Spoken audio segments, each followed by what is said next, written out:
Starting with the most expensive bike in the class, the 2024 Husqvarna FCT50 retails for $10,299. On the dyno, this thing peaks out at 44.78 horsepower and it hits 21 foot-pounds of torque, and it weighs 224 pounds on the scales.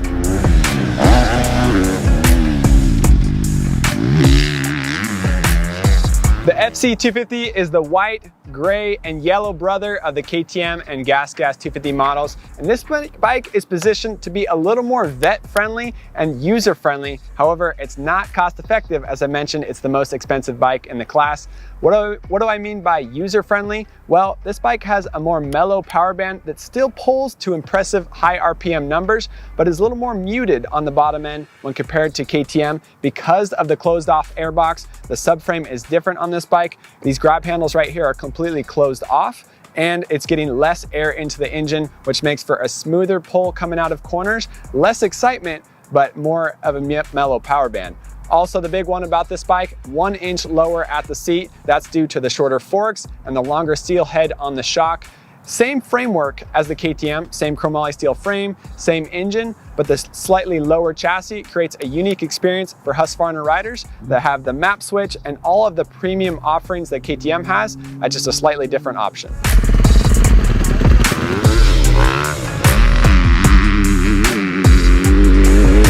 Next up, the 2024 Honda CRF 250. This bike is the current champion in both 250 Supercross and Motocross. On the scales, this bike is the lightest bike in the class at 219 pounds. On the dyno, it hits 40.78 horsepower at 11,900 RPM, and it hits 19.7 foot-pounds of torque.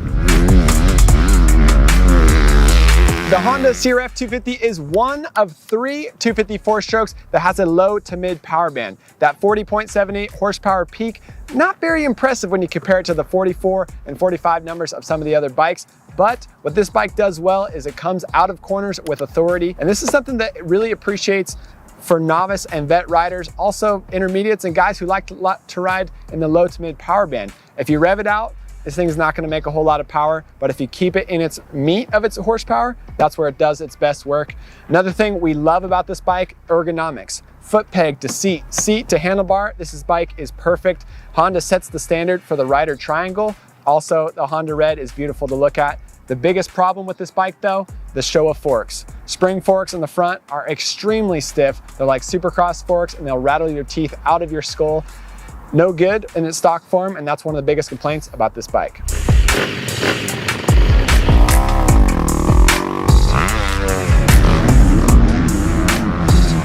The 2024 Kawasaki KX250 is the fastest bike in the class, just slightly beating out the KTM at 45.11 horsepower on the dyno. It peaks out at 13,300 RPM with 21 foot-pounds of torque.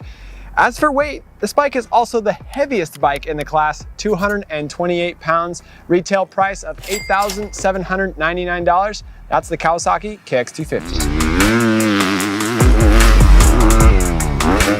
The KX250 has a strong engine that you have to completely rev out to get all of its horsepower. As I mentioned, slightly beats the KTM, but it also follows suit with KTM's philosophy of being high revving, and that's where you find the meat of the power on this KX250. One thing we like about the KX450, which shares the same chassis, the 450 is a very stable and well-mannered machine. When you use that same frame and concept on the KX250, it's a lot harder to turn, and then you couple that with the ultra stiff KYB spring forks, and it makes it very hard to ride on the track and not user-friendly, especially for novice and light riders. One thing that we did for our KX250 over the past couple years is we stuck Ride Engineering's 22 mil offset triple clamps on that help bring the front wheel in a little bit, get a little more weight on the front end so you can turn easily in the corners. Like I said, this is MXA's stock 250 shootout. We test each bike in their stock form, letting you know how they run when you buy the bike at the dealership. KX250 has a lot of pros, like the high RPM engine, but a lot of cons with that stiff fork and a little bit difficult turning with this chassis.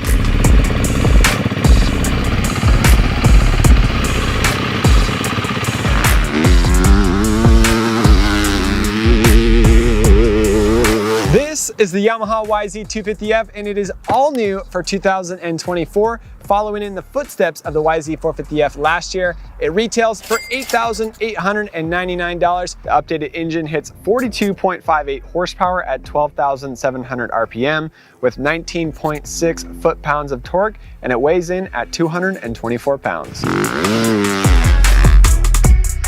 So what do I mean by following in the footsteps? Well, this is basically a YZ450 with a 250F engine inside of it. The engine mounts are slightly different to hold that 250 in the cradle, but everything else is identical to the YZ450F, which we very well liked last year, and it actually won our 450 shootout, which meant that we had high hopes for this new YZ250F model this year. Only minor changes to the engine for 2024, namely the airbox. The airbox is bigger now. It follows the footsteps of that 450 airbox that came last year. 30% more volume on the clean side of the air filter. Talking with Mitch Payton and the Pro Circuit guys, this has a big effect on how the engine runs. Also, the cam chain tensioner are all new in this bike as well to boost durability on this YZ250F engine. This engine is known for being strong coming out of corners, not having the same peak horsepower as the Kawasaki, KTM, and some of the other models, but it is a well-liked horsepower on the track that a lot of people appreciate. And because of that, we're thankful that Yamaha didn't stray too far for their engine for 2024. Dude, those goggles. This is the KTM 250 SXF for 2024 with only some minor refinements to the suspension. This bike retails for $10,199. It hits the dyno at 45 horsepower at 13,000 RPM with 20.8 foot-pounds of torque. As for weight, this thing hits the scales at 224 pounds. On the track, the KTM 250 SXF is the most racy version of this bike when you compare it to the Gas and Husqvarna. It does come with the map switch. It doesn't have the restrictor in the muffler, and it has all the horsepower because of the vented airbox and the vented subframe. If you look here on the subframe, it's got basically grab handles so you can stick your hands through. You can see all the way through with air vents going straight down into the airbox, making this bike more responsive coming out of corners and carry more horsepower through the RPM range. The KTM 250 SXF also has the most holdup in the suspension. It's got the WP Exact air forks in the front, the WP shock in the back, but the valving is a little more racer orientated than the Gas and Husqvarna models, making this bike a truly race-ready model.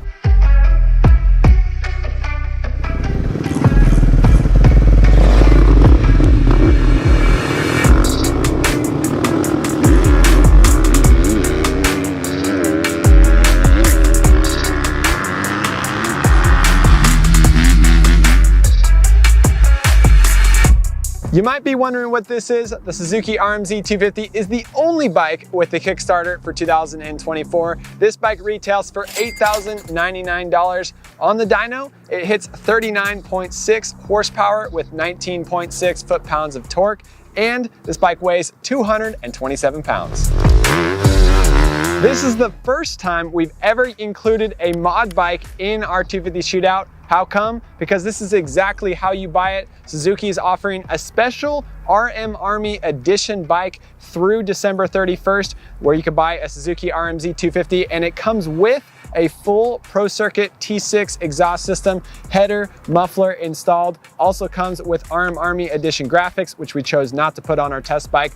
So we're testing it with an aftermarket muffler because that's how it comes when you buy the bike stock now up until December 31st.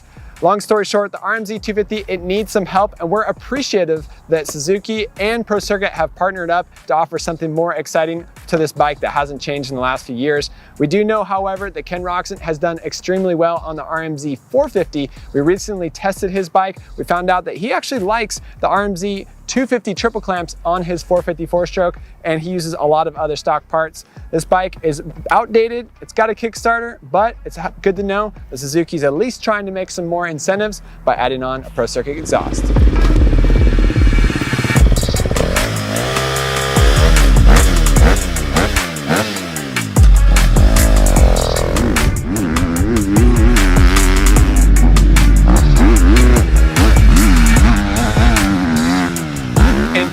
We have the Gas MC250F, which is the second bike that is all new for 2024.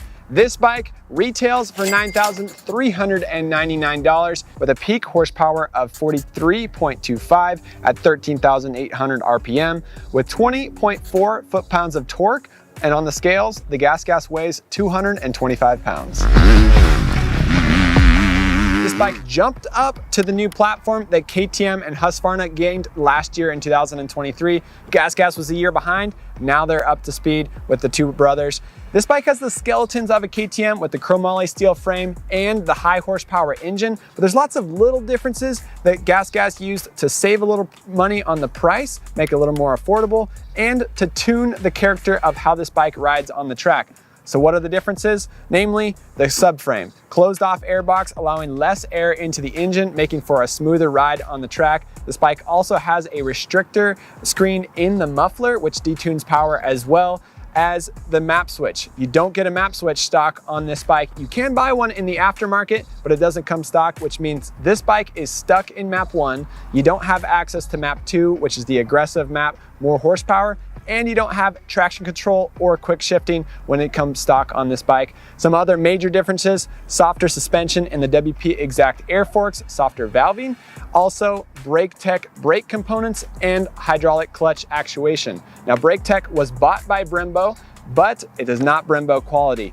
Yes, it's improved from what we saw last year on Gas off-road bikes. BrakeTech brakes were no good on those models. They've upped the braking power for 2024 on this bike, but it's still not Brembo quality. Same thing with the clutch. Other differences: taller silver handlebars on this bike, and it's got completely unique bodywork, as well as the forged aluminum triple clamps. All these subtle differences are used to drop the price, but also tailor how this bike works on the track.